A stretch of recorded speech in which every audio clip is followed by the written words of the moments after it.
Hello everyone, welcome back to AC canvas to a new video. আশা করছি সকলে তোমরা খুব ভালো আছো। আর বিপিএসসি টিআরই 4.0 এর স্ট্র্যাটেজি ভিডিও বলতে যেটা হয়, আগেও একটা ভিডিও দিয়েছি, কিন্তু আজকের ভিডিওটা খুবই ইম্পর্টেন্ট হতে চলেছে তোমাদের সকলের জন্যে, যারা বিপিএসসি টিআরই 4.0 কে লক্ষ্য করেছো আর একটা সিট কোনো রকম ভাবে যেই প্রকারেই হোক না কেন ভালো পরীক্ষা দিয়ে একটা সিট যতই খাটতে হোক না কেন দখল করতেই হবে, এই আশা নিয়ে যারা এগিয়েছো তাদের জন্য আজকের এই ভিডিওটা সত্যি অনেকটা ইম্পর্টেন্ট হতে চলেছে।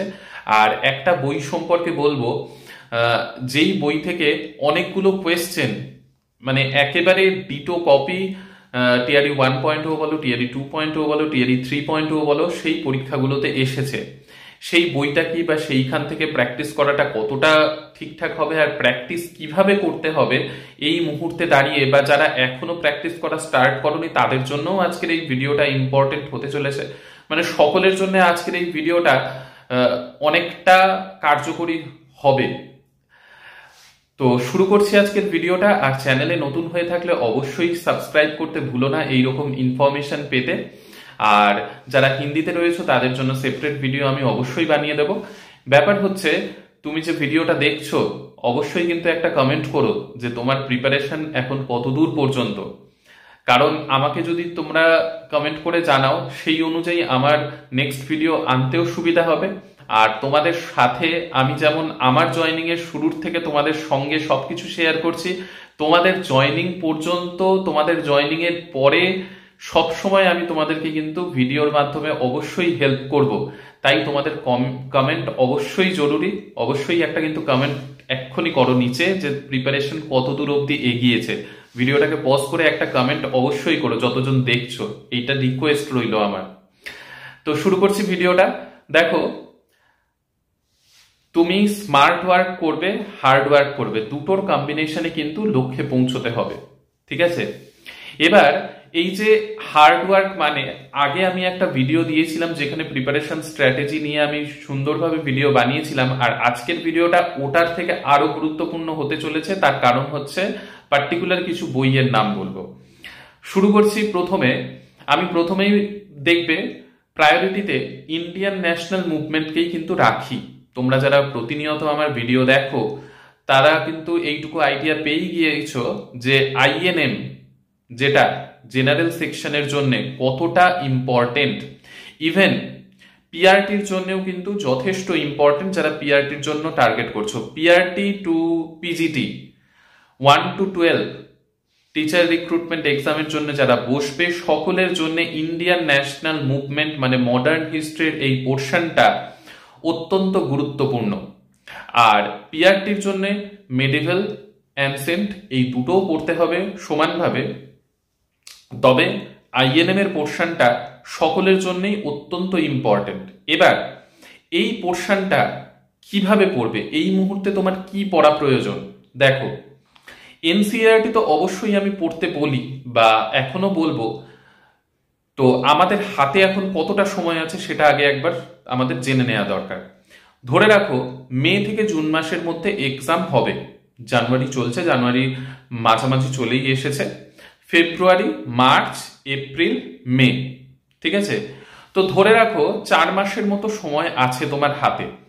এবার এই ক্ষেত্রে এই মুহূর্তে দাঁড়িয়ে তোমাকে এনসিইআরটির যে ক্লাস 8-এর হিস্ট্রি পোর্শনটা রয়েছে, সেটা 8, 9 এই দুটো যদি তুমি এনসিইআরটি অ্যান্ড এসসিইআরটির বই তোমাদের, মানে তোমরা পাচ্ছ কি পাচ্ছ না ওয়েবসাইটে অবশ্যই একটু কমেন্টে এটাও জানিও।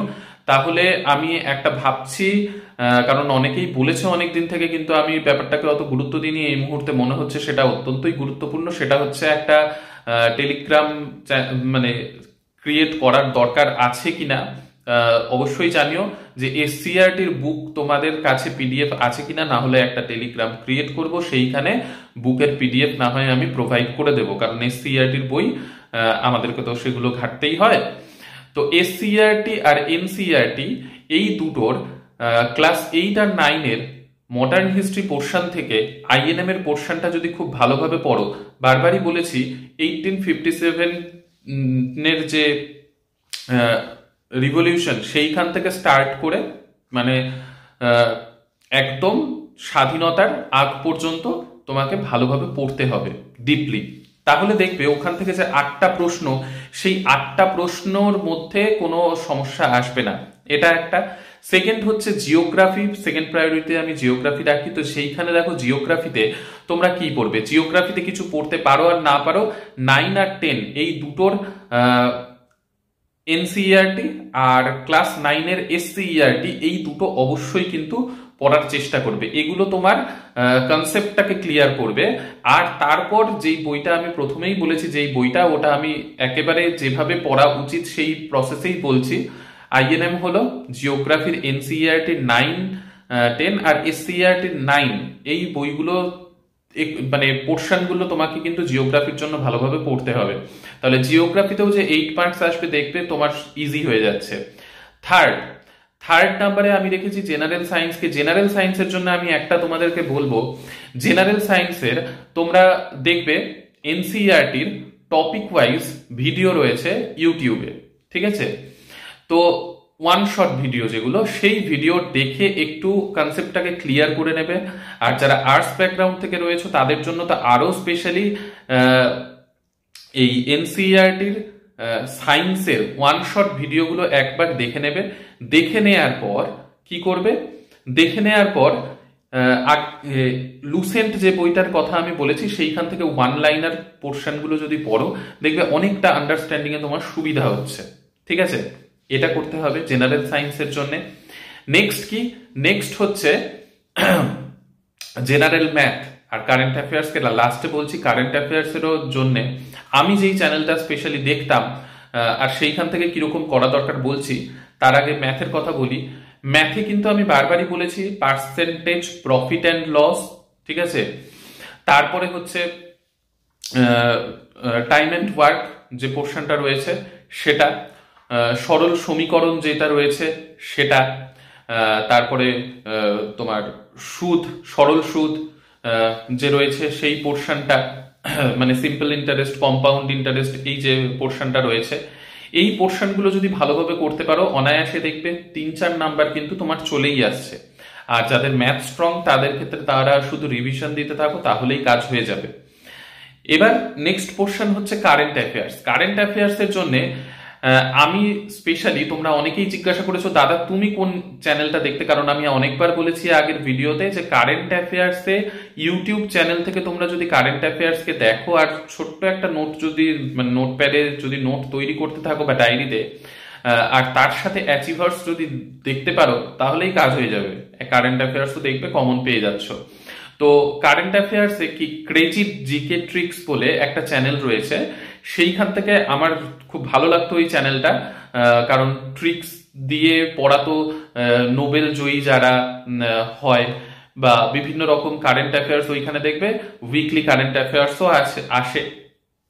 দেখবে যে তোমাদের ভালো লাগছে কিনা, বা তোমরা যেটা চ্যানেল থেকে করছো সেইখান থেকেও করতে পারো, বা উৎকর্ষ ক্লাসেস বলেও একটা ক্লাস রয়েছে যেটাও আমি ফলো করতাম, কিন্তু সেইখান থেকে সেখানে অনেক ডিটেলসে অনেক কিছু বলা হয়, তবে অত ডিটেলসে পড়ার সময়ও নেই বা অত ডিটেলসে পড়ার দরকারও নেই বিপিএসসি টিচার রিক্রুটমেন্ট এক্সামের কারেন্ট অ্যাফেয়ার্স এর জন্য। তবে এই দুটো ক্লাস আমি মোটামুটি দেখতাম, ঠিক আছে? দেখে আমি নোটের মতো তৈরি করতাম। তো সেই রকম তোমরা যদি চাও করতে পারো, বা তোমাদের যেটা চ্যানেল তোমরা কারেন্ট অ্যাফেয়ার্স এর জন্য দেখো সেইখান থেকে বুঝতে সুবিধা হলে করতেই পারো। আলটিমেটলি সেই চ্যানেলটা দেখে শুধু থাকলে হবে না, তোমাকে ওই যে অ্যাচিভার্স এর কথা বলেছি সেটা কিন্তু তোমাকে এন্ড অফ দ্য ডেতে সেইখান থেকে তোমাকে ওয়ান লাইনার যে থাকে সেগুলো কিন্তু করতে হবে। তোমার কতটা মাথায় আছে সেটা কিন্তু তোমাকে নিজেকেই জাজ করে নিতে হবে, শুধু ভিডিও দেখলে কিন্তু হবে না, ঠিক আছে? তাহলে এটা গেল কারেন্ট অ্যাফেয়ার্স এর ব্যাপারটা। এইরকম ভাবে যদি তুমি করতে পারো তাহলে দেখবে তোমার 40-র মধ্যে 35 মার্কস খুব ইজিলি আসবে। তো এটা আমি টোটালটা বললাম কিন্তু কনসেপ্ট ক্লিয়ার করার জন্য প্রত্যেকটা সাবজেক্টের। এবার যেই বইটার কথা আমি প্রথম থেকে বলছি, এইগুলো কাজ করার পর তুমি পূর্বালোকন বলে একটা বই রয়েছে, যেই বইটা, হ্যাঁ আমি টিআরই 2.0 এর প্রিপারেশনের আগে এই বইটা দেখিনি, তবে এই যে প্রসেস বললাম এই প্রসেসে টিআরই 2.0 এর আগে আমি কিন্তু প্রিপারেশন নিতাম, আর সেইটাই আমার অনেকটা কাজে লেগেছে।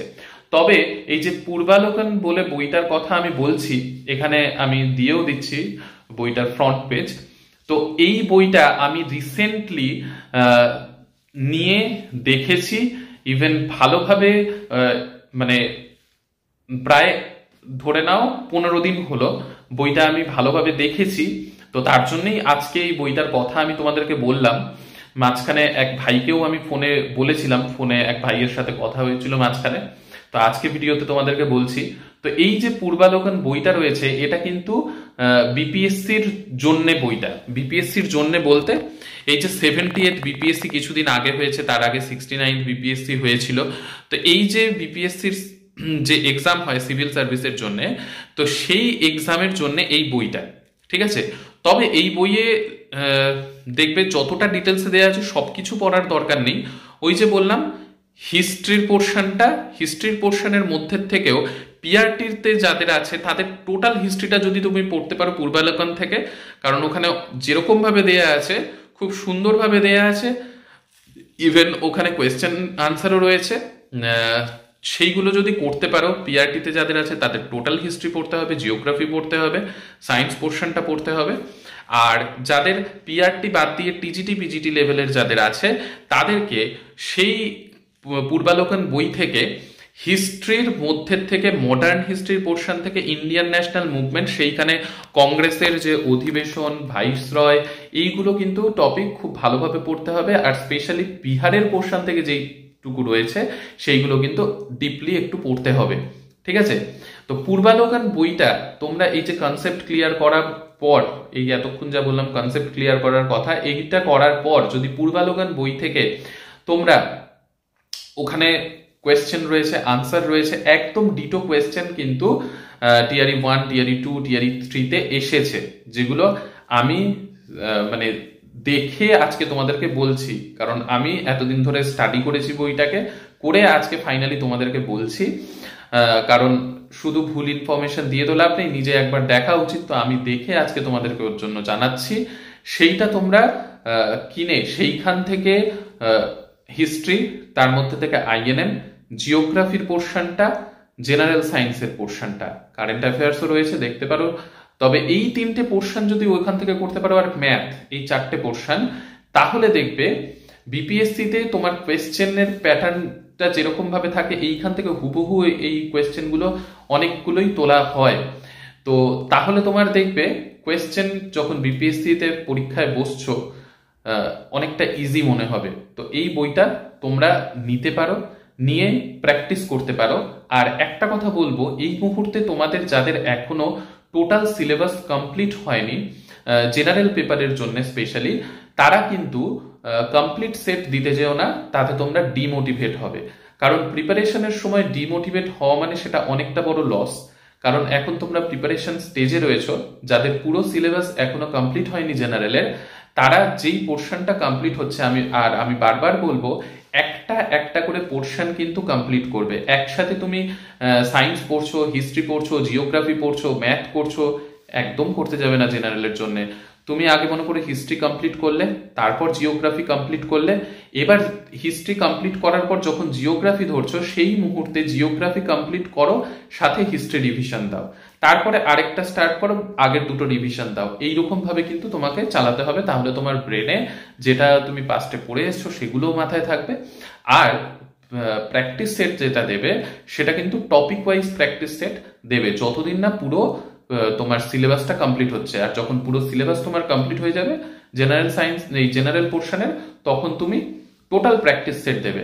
তাতে তুমি ডিমোটিভেটও হবে না, আর তোমার যে কন্টিনিউটি সেটাও কিন্তু বজায় থাকবে। কারণ প্রিপারেশনের সময় কন্টিনিউটি আর ডিমোটিভেট না হওয়া, এটাই তোমাকে অনেকটা কিন্তু সামনের দিকে এগিয়ে দেবে, ঠিক আছে, তোমার লক্ষ্যে যাওয়ার দিকে এগিয়ে দেবে।